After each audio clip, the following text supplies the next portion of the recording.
Kita maunya tuh semua kepala daerah itu sama kayak Pak Jokowi. Yang menghargai atletnya, yang menjemput atletnya, yang kemudian memperlakukan para atlet dan memberikan bonus besar kepada para atlet yang mendapatkan medali. Itu yang kita harapkan. Dan itu yang kita lihat dari sosok Pak Jokowi.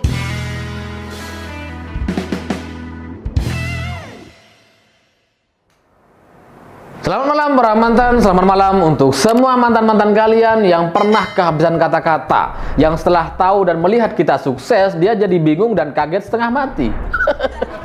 Karena ke depan, dia udah gak bisa lagi jelek-jelekin kita. Nah, cerita semacam ini bagi saya itu mirip sekali dengan cerita para oposisi dan mantan-mantan pejabat yang dulu pernah dipecat sama Pak Jokowi, yang sekarang jadi nyinyir setengah mati. Karena di perayaan, di peringatan 2 tahun Presiden Jokowi, mereka kayak kebingungan. Bingung mau ngeritik apa, bingung mau ngevaluasi apa. Karena kalau kita lihat beritanya di media mainstream hari ini, dari semua berita, dari semua pernyataan pengamat, politisi, atau mantan-mantan pejabat yang dulu pernah dipecat sama Pak Jokowi itu, semua kritikan yang mereka sampaikan itu tumpul sama sekali, gak ada yang tajam. Dan setelah saya simpulkan, ada 3 permasalahan yang coba mereka goreng-goreng dan banyak disampaikan oleh banyak orang. Pertama adalah pembungkaman kritik atau kualitas demokrasi di era Pak Jokowi itu menurun, katanya. Lalu kemudian yang kedua adalah penanganan korupsi yang katanya mati suri. Dan yang ketiga adalah data kepuasan masyarakat terhadap pemerintahan Pak Jokowi. Coba kita bahas satu-satu. Soal pertama, pembungkaman kritik.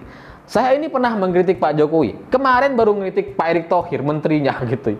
Ya tapi nggak dibungkam tuh. Sekarang masih bisa bikin video nih. Pembungkaman apa? Kalaupun ada orang diproses hukum, ditangkap sama polisi, itu kemungkinannya cuma 2. Pertama, dia menyebarkan hoax, atau yang kedua, dia melakukan penghinaan. Penghinaan ya biasanya dengan menyebut nama-nama binatang. Gitu ya. Orang-orang yang masa kecilnya kurang bahagia dan nggak pernah lihat binatang.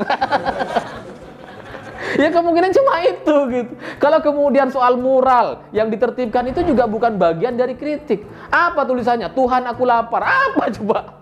Kalau lapar ya makan, bukan bikin mural. Dan itu sama sekali bukan kritikan gitu. Jadi pernyataan ada pembungkaman kritik dan kualitas demokrasi yang menurun di era pemerintahan Pak Jokowi itu adalah alasan-alasan orang-orang yang kebingungan. Mereka bingung mau ngeritik apa, ya udahlah ini aja. Lalu kemudian penanganan korupsi yang mati suri. Ya ini mungkin ada kaitannya dengan isu perlemahan KPK. Tapi kan faktanya sampai hari ini masih ada penangkapan, masih ada penanganan kasus korupsi di KPK. Masih ada gitu. Mati suri apanya? Menterinya Pak Jokowi ditangkap, ada gubernur ditangkap. Apa yang mati suri? Kan gak masuk akal gitu. Ya lagi-lagi ini cuma cari-cari masalah aja gitu, karena bingung mereka mau ngeritik apa. Lalu yang terakhir soal data survei yang mengatakan bahwa kepuasan masyarakat terhadap Pak Jokowi ini menurun. Mungkin ini ada benarnya, tapi ada penjelasannya gitu. Kenapa menurun? Karena ada kasus corona, ada kasus pandemi. Permasalahan pemerintah Indonesia adalah menerapkan aturan dari pusat ke daerah itu sama, dari kota ke desa sama. Ini yang menjadi masalah gitu. Kalau kita mau jujur, di desa itu nggak pernah ada prokes, nggak perlu PSBB, lockdown atau apapun itu, nggak perlu. Kenapa? Karena dari dulu, dari zaman Nabi Adam, enggak. Dari zamannya Pak SBY sampai sekarang, masyarakat kita ya tetap hidup seperti biasa. Yang masyarakat, yang nelayan ya pergi nelayan, yang bertani pergi bertani, di pasar rame, di masjid rame, Jumatan jalan terus, ada pengajian, nikahan, kondangan, jalan terus semuanya. Jadi ketika mereka ditetapkan, diberikan aturan-aturan seperti di kota, seperti protokol kesehatan, jaga jarak, ya mereka berontak dan nggak puas gitu. Inilah yang kemudian menjadikan faktor penyebab kepuasan masyarakat di daerah itu menurun. Karena di Indonesia mayoritas masyarakatnya ini kan pedesaan. Itulah yang jadi permasalahan gitu ya. Tapi selain itu, apa yang terjadi hari ini dan melihat kita kebingungan masyarakat, orang-orang, para politisi, para oposisi ini menunjukkan level yang dicapai oleh Pak Jokowi, standar yang diberikan oleh Pak Jokowi itu sangat-sangat tinggi dan mustahil atau mungkin sangat sulit sekali untuk disamai oleh para penerusnya hari ini gitu ya. Siapapun capresnya nanti. Ya kalau kita lihat kan dari capres-capres yang ada kan mayoritas kepala daerah plus Prabowo gitu ya, atau beberapa menteri, tapi itu nampaknya juga sangat sulit untuk menyamai Pak Jokowi gitu. Coba kita ambil contoh di PON Papua gitu ya, itu kan para atlet ini mewakili daerahnya masing-masing. Lalu kita lihatlah di pembukaan PON itu nggak semua kepala daerah turun. Ada yang enggak gitu. Anies yang nggak datang, gubernurnya. Dia datang belakangan, udah mau penutupan baru datang tuh. Lalu kemudian perlakuan kepala daerah kepada para atletnya. Ada atlet yang disambut oleh kepala daerahnya foto-foto di bandara, tapi setelah pulang disuruh naik pickup. Kepala daerahnya naik mobil yang bagus gitu ya. Atau ada juga kepala daerah yang melantarkan atletnya di bandara sampai kelaparan, sampai bikin live video. Minta tolong ke masyarakat. Atau ada juga cerita atlet di Ciamis yang nggak dijemput sama kepala daerahnya, naik angkutan umum lalu kemudian dianterin sama polisi. Setelah ini viral, diklarifikasi sama Gubernur Ridwan Kamil. Katanya si atlet ini mau memberikan surprise. Ya oke lah, klarifikasi kan biasa, tapi kita menilainya dari sisi logika.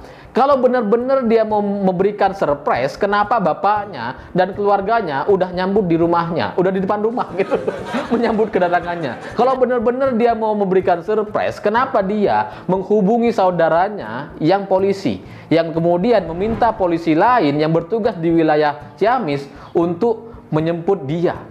Kalau mau surprise, ya gak usah ngubungin siapa-siapa, itu logikanya gitu. Tapi ya bener lah, keluarganya mau ngaku surprise, kemudian atletnya juga mau ngaku seperti itu, ya itu sudah benar dari versi mereka. Karena kalau mereka mau jujur, bahaya.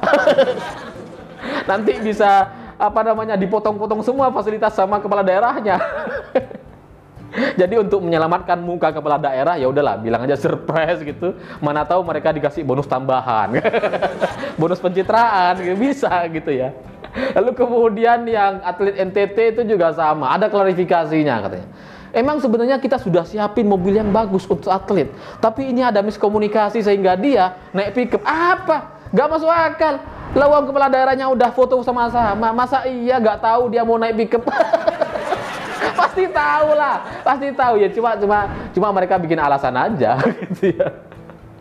Tapi dari semua kepala daerah ini yang saya perhatikan satu-satu gitu ya, ada satu gubernur yang menyambut atletnya, dan setahu saya sampai hari ini dia menjadi satu-satunya gubernur yang menyambut atletnya, yaitu Gubernur Sulawesi Utara, Oli Dondo Kambi. Ini nggak terlalu terkenal orangnya, dan kalau kita lihat berita-berita di Google itu nggak banyak gitu.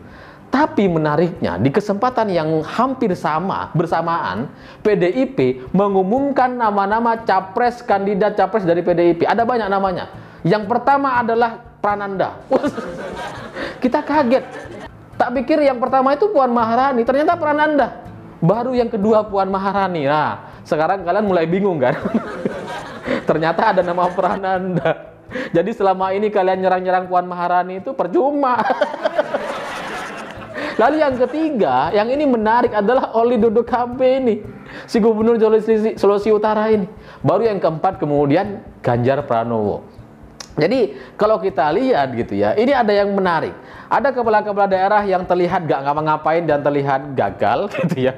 Seperti Gubernur Jawa Tengah misalkan, perolehan emasnya ya nomor 6 di Buah Bali. Ini kan gagal gitu ya.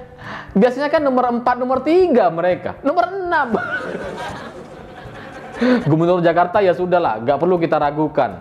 Nggak perlu kita ragukan keburukannya.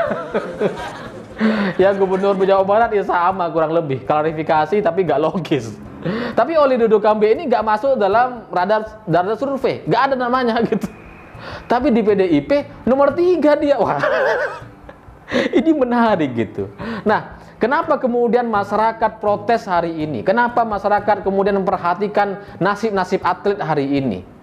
Karena standar kita, standar masyarakat Indonesia, udah Pak Jokowi itu. Kita maunya tuh semua kepala daerah itu sama kayak Pak Jokowi. Yang menghargai atletnya, yang menjemput atletnya, yang kemudian memperlakukan para atlet dan memberikan bonus besar kepada para atlet yang mendapatkan medali. Itu yang kita harapkan. Dan itu yang kita lihat dari sosok Pak Jokowi. Nah sekarang dari semua kepala daerah ini, terutama yang jadi kandidat capres di survei-survei itu nggak ada yang sama dengan Pak Jokowi. Kita kan jadi khawatir gitu ya. Ini kalau penerusnya kayak mereka, apa yang terjadi pada Indonesia? Kenapa contoh ini menjadi penting? Meskipun ini sebenarnya sangat sederhana dan sepele sekali. Karena faktanya, kalau ada orang bisa menyelesaikan hal yang sangat sepele, maka untuk urusan-urusan yang sangat serius, dia pasti jauh lebih detail lagi. Seperti misalkan pembangunan pos lintas batas negara di Indonesia. Dulu, mikirnya kan kita, presiden-presiden sebelumnya itu kan ya biarin aja lah. Loh itu masih bisa digunakan dan itu cukup. Lalu yang keluar masuk ya cuma beberapa orang gitu ya. Nggak perlu yang megah-megah. Itu persepsi dia gitu, persepsi presiden sebelumnya. Tapi di era Pak Jokowi itu dibangun dengan begitu megahnya dan kita kebingungan. Banyak orang protes. Ngapain kita bangun semegah itu? Pak Jokowi jawabnya apa? Ya karena ini wajah Indonesia. Ibarat buku itu sampulnya. Kalau sampulnya jelek, siapa yang mau masuk? Tapi kalau dari depan udah bagus, orang tertarik untuk masuk dan kemudian untuk melihat lebih jauh lagi. Itu logika Pak Jokowi gitu ya. Nah, standar ini, itu standar yang sangat berbeda sekali dengan Pak SBY gitu.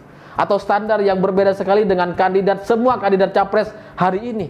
Ya Prabowo, ya RK, ya Ganjar, ya Anies, ya Erik, sama lah gitu. Gak sama gitu. Karena mereka adalah orang-orang yang kebingungan sehari ini. Gak fokus sama kerjaannya. Dan kemudian kalau kita ingat-ingat, kenapa Pak Jokowi dalam 7 tahun terakhir begitu getol untuk membangun infrastruktur? Karena memang itu yang paling penting. Kalau kita punya uang, kalau kita kaya, yang pertama kita pikirkan pasti soal rumah dan kendaraan. Itu yang paling kita butuhkan gitu. Suka nggak suka, orang akan menilai kita dari rumah kita, dari kendaraan kita. Suka nggak suka, negara-negara lain juga sama gitu. Kalau mereka datang ke Indonesia terus bangunannya jelek-jelek, ya mereka nggak tertarik untuk investasi. Makanya kemudian Pak Jokowi ngotot sekali bikin jalan tol, yang meskipun waktu itu dikritik oleh banyak orang, wah ini mahal, nggak ada orang mau naik. Tapi faktanya sekarang banyak yang naik, bahkan supir-supir truk naik tol. Yang mahal-mahal mereka bayar gitu. Karena sesuai dengan fasilitas dan kenyamanan yang didapatkan. Dan kemudian bikin juga tuh Pak Jokowi kereta cepat Jakarta-Bandung sampai Jakarta dan Surabaya selanjutnya gitu ya. Ini juga banyak dikritik, siapa mau naik? Ini mahal sekali. Wah, ini nggak untung, ini rugi dan seterusnya. Ya kalau dihitung dari penjualan tiket dengan anggaran yang dibelanjakan, ya susah untungnya. Tapi apakah pemerintah harus untung? Kalau pemerintah harus untung, nggak perlu tuh bangun Papua. Apa? Kan nggak banyak keuntungannya. Nggak perlu kita bikin jalan. Emang jalan raya yang kita bikin tuh pasti untung kan? Enggak. Tapi bagaimanapun, itu adalah pajak dari rakyat yang dikembalikan kepada rakyat. Kereta cepat ini bagi saya itu sama seperti mobil mewah di garasi rumah kita. Emang itu nggak terlalu penting kadang. Kadang nggak dipakai juga, cuma koleksi. Tapi ketika orang datang percaya diri gitu, percaya untuk deal atau melakukan kerjasama dengan kita, karena mobilnya bagus. Ini kan teori sederhana yang itu nggak dipahami oleh banyak orang gitu. Nah, sekali lagi di era pemerintahan Pak Jokowi 7 tahun ini kayaknya tuh kayak sebentar sekali. Kita kayaknya ya kurang lah gitu ya. Tapi ya nggak bisa. Pada akhirnya Pak Jokowi harus berakhir di 2024 nanti. Mungkin banyak orang yang menginginkan bisa 3 periode atau mengundur pemilihan presiden di 2024 menjadi 2025, 2026 dan seterusnya. Tapi pada kenyataannya kita harus sadar gitu. Sebagai pakar mantan, saya melihat ini seperti kondisi sebuah kasus percintaan. Seperti orang yang harus putus karena kalau maksa dilanjutkan itu justru akan lebih menyakitkan. Sedih banget ya. Sedih lah. Karena kita sudah terlalu nyaman gitu. 7 tahun nyaman melihat bagaimana semua permasalahan-permasalahan yang kita dulu permasalahkan seperti Freeport. Yang dulu kita bertanya-tanya, setiap pemilu kita tanya, kapan Freeport akan diambil alih? Kapan Indonesia akan mengelola Freeport? Dan kapan kita akan menjadi negara yang maju. Tapi sekarang itu kan sudah dijawab sama Pak Jokowi. Freeport sudah diambil alih. Kita dulu juga bertanya-tanya, kapan sih pemerintah bisa tegas terhadap sweeping FPI? Kapan?